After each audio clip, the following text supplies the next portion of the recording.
បាទពុកម៉ែបងប្អូនថ្ងៃនេះខ្ញុំមកសុភ័ក្រលពូយោធិនពិការគាត់ពិការជើងណាគាត់នេះបងប្អូនមើលរូបភាពគួរសង្វេគទេបាទសមាទោសចោះគេថាគាត់ស្លាប់គ្រប់គ្នាណាអ្នកភូមិក្នុងណាក៏ថាគាត់ខ្មោចដែរមើលស្បែកគ្រប់ឆ្អឹងបងប្អូនរឿងដែលនឹកស្មានមិនដល់នោះបាទសូមបីទាំងពេទ្យសូមបីទាំងលោកសង្ឃចេញចូលផ្ទះគាត់គេអាណិតគាត់ណាបាទអាណិតគាត់ឈឺធ្ងន់ធ្ងរអញ្ចឹងហើយមនឹកស្មានដល់គាត់ជាគាត់កើតមហារាជសួតដំណាក់កាលទី4បាទនិយាយទៅគឺគេគិតថាខ្មោចហើយបាទគាត់និយាយអត់រួចនិយាយអត់លឺលឹងប្រហែលជា2ឆ្នាំមួយឆ្នាំជាង7 ឆ្នាំនិយាយអត់លឺឥឡូវនេះគាត់ដើរបានជាហើយណាគាត់ជាហើយឥឡូវបងប្អូនមើលកិច្ចសម្ភារទាំងអស់គ្នាហើយលឺពូថាកេងកតេលកេងកតេលជាងមួយឆ្នាំបាទហូបបាយក៏ដេកអីក៏ដេកចឹងណាលោកគ្រូជុះក៏ជុះនឹងកតេលដែរបាទពីមុនចង់ស្បែកខ្ញុំងាប់បាត់ហើយអត់មានទេអត់មានសង្ឃឹមទេពេទ្យឲ្យធ្វើចិត្តហើយពេទ្យប្រាប់ខ្ញុំហៅអីថាសួរកូនម៉ានអីម៉ាននេះឲ្យយើងធ្វើចិត្តទៅអត់អាចទេបាទអត់អាចជាទេព្រោះលោកគ្រូពេទ្យកាលម៉ានគាត់មានសាច់ចាអូណែម៉ែបធោនឹងហាមជើងដងអីហ្នឹងមើលនេះអីអត់បាយនឹងម៉ានថ្ងៃហ៎អូបងប្អូនហើយបងប្អូនមើលរូបរាងគាត់អត់កុហកទេមែនទេហ្មងអីសល់តែឆ្អឹងសល់តែឆ្អឹងទេ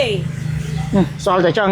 ម៉ែនេះទៅមើលនឹងក៏លែងចង់ហ៊ានទៅដែរម៉ែឡើងខ្លាចខ្ញុំធ្លាប់បាទដែរញ៉ារូបឲ្យលោកគ្រូពេលដែលខ្ញុំអត់ទាន់ឈឺលោកគ្រូម៉ែ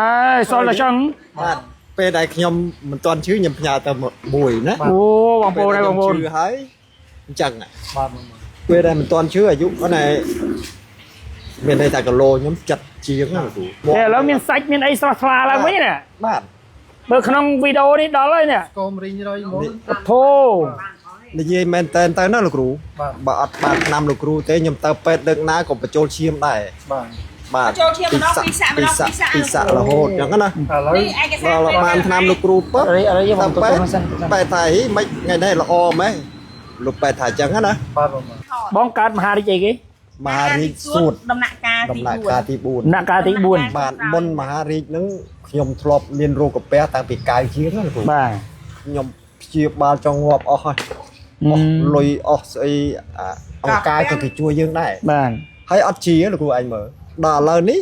ជាទាំងអស់បាទពេលដែលមិនទាន់បានឆ្នាំលោកគ្រូណាលោកគ្រូស្មាត់ទោះពេលខ្ញុំបត់ជើងអត់ចាញ់ទេលោកគ្រូបាទខ្ញុំខ្វេះសុលផងខ្វេះផងអត់មានផងលេបឆ្នាំបន្ទន់នឹងហើយអាសុលហើយហ្នឹងណាគ្រូបាទអូយខ្ញុំថាស្លាប់នៅអាហ្នឹងបាត់តទេណាបានខ្ញុំអង្គុយខ្វេះមួយគ្រាប់មកណាអូដល់បានឆ្នាំលោកគ្រូភ្លាមលោកគ្រូបាទតែមួយកែវតបងគ្រប់ថោកឈូបាទពីឈូមក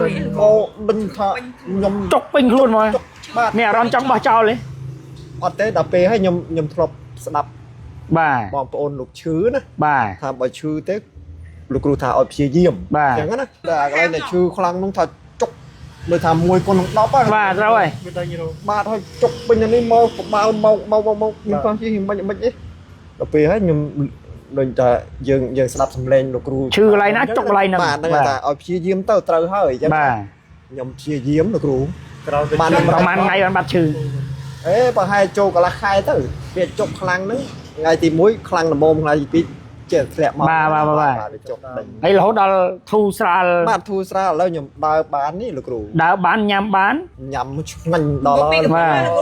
ហើយបាត់ជើងហើយស្រួលហើយស្រួលខ្លាំងស្រួលទាំងអស់ហើយស្រួល100%បាទនេះនិយាយបងអត់កុហកណាបងអត់កុហកទេ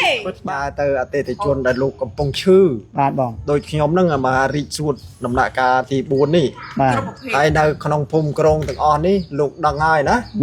បាទលោកដឹងហើយថាខ្ញុំឈឺរបៀបម៉េចឥឡូវខ្ញុំរបៀបម៉េចហ្នឹងណាបាទអញ្ចឹងបើបងប្អូនមានលទ្ធភាពទេសុំទិញពិសា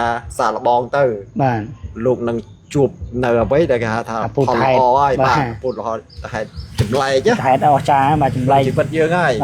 បាទខ្ញុំវាចិត្តខ្លាចទៅជាខ្មោចហើយលោកគ្រូនិយាយពិតត្រង់ត្រូវរូបមិញរូបខ្មោចហ្នឹងរូបខ្មោចហើយម៉ែ100%ហ្មងខ្ញុំដឹងខ្លួនខ្ញុំហើយ គាត់មកមើលឃើញ បាច់ចោលថ្ងៃណាទេខ្ញុំប្រពន្ធទៅបាត់នៅតែឯងអញ្ចឹងណាលោកគ្រូបាទអញ្ចឹងប្រាប់បនផងឆ្នាំលោកគ្រូមកផ្លប់ជាតែមកបាទ